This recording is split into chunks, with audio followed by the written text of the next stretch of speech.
پر کہنا چاہتا ہوں، جب رمضان کا مہینہ آتا ہے، یہ حکمرانوں کی بات تو الگ ہے، یہ لیڈروں کی بات تو الگ ہے، لیکن یہاں پر عرض کروں یہ جو عام عوام الناس ہے نا، وہ بھی نہیں کسی کو چھوڑتے، وہ بھی کہتے ہیں بس رمضان کا مہینہ آ گیا، سٹاک مال کیا ہوا ہے ہم نے پورے سال کا، اب چھوڑنا نہیں، اب ہم نے پورے سال کی کمائی کر کے چھوڑنی ہے۔ یاد رکھیے گا رمضان تو رحمت لے کے آتا ہے، تم نے مسلمانوں کے لیے باعث زحمت بنا دیا۔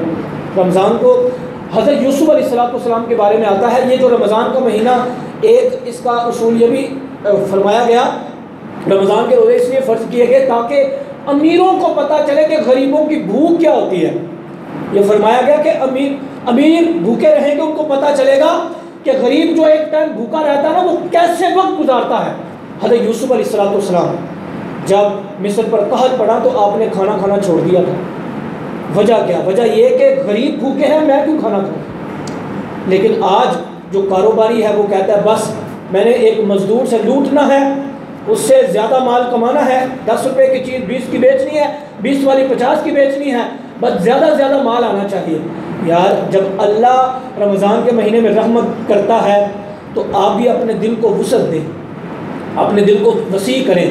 پھر ایک اور بات، قرآن عظیم فرقان حمید کا فرمان ہے، من ذا الذی یقرض اللہ قرضا حسنا فیضاعفہ لہ اضعافا کثیرہ۔ کون ہے جو اللہ کو قرضہ حسنہ دے؟ قرضہ حسنہ وہ لیتا ہے جو مستحق ہوتا ہے، جس کو ضرورت ہوتی ہے، اللہ کو تو ضرورت نہیں، لیکن اللہ فرماتا کون ہے، کون بندہ ہے، ہماری کوئی اوقات ہے کہ ہم اللہ کو قرضہ دیں؟ اللہ تو دینے والا ہے، لیکن اللہ خود فرماتا کون ہے جو رب کو قرضہ حسنہ دے؟ اس سے مراد کیا ہے؟ اس سے مراد یہ ہے کہ تم غریب کی مٹھی میں پیسے ڈال دو گے، غریب کے گھر میں راشن دے دو گے، غریب کے بچوں کو کپڑا پہنا دو گے، غریب کے ساتھ بھلا کر دو گے، ایسے سمجھو کہ تم نے رب کو عطا کیا۔ جب رب کو دیا تو اللہ فرماتا ہے فَيُضَاعِفَهُ لَهُ أَضْعَافًا كَثِيرًا۔ ہم نے کسی کو دیا ہوگا نا 1 روپیہ تو ایک ہی واپس لینا پڑے گا، ایک سے زیادہ لیں گے تو سود ہوگا، لیکن میرا رب فرماتا ہے کہ جب تم غریب کے مٹھی میں رکھ دو گے پیسے، اس کی مدد کر دو گے، اس کے گھر میں راشن ڈلوا دو گے، وہ رب ہے اپنی شان کے لائق بہت زیادہ تمہیں عطا فرمائے گا۔ اس لیے اپنے دائیں اپنے بائیں اپنے رشتہ داروں میں دوستوں میں دیکھ لیں جو کم آمدنی والے حضرات ہیں۔ ہاں یہ بھی یاد رکھیے گا، یہ بھی یاد رکھیے گا، وہ روزہ بھی رکھتے ہوں، روزہ رکھتے ہوں، کم سے کم روزہ رکھتے ہوں، ان کے بچے بھی اور وہ بھی، ان کو دے کے زیادہ ثواب اللہ عطا فرمائے گا۔ آپ کو اللہ نے دیا، تھوڑا سا ان کے ساتھ بھی بھلا کر دیں۔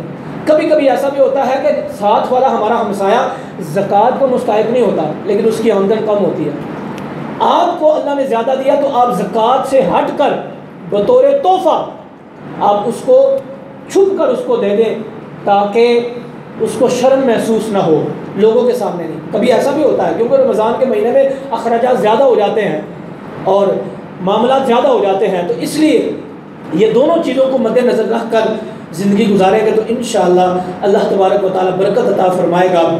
یہاں پر نبی پاک صلی اللہ تعالیٰ علیہ وسلم کی احادیث ہم نے سنی ہیں، جو باتیں رہ گئی ہیں اللہ دوبارہ ہمیں سیکھنے کی توفیق عطا فرمائے۔ چونکہ آپ کو پتہ ہے وقت کی پابندی ہم کرتے ہیں، اور اس کے ساتھ ساتھ آج جو درس قرآن ہے ابھی 5-10 منٹ پہلے ختم کر رہا ہوں، کیونکہ یہ قرآن پاک آپ کے آگے رکھے ہیں، یہ قرآن اندازی میں آپ کو تقسیم کرنے ہیں، لیکن آخر میں خلاصہ عرض کرتا ہوں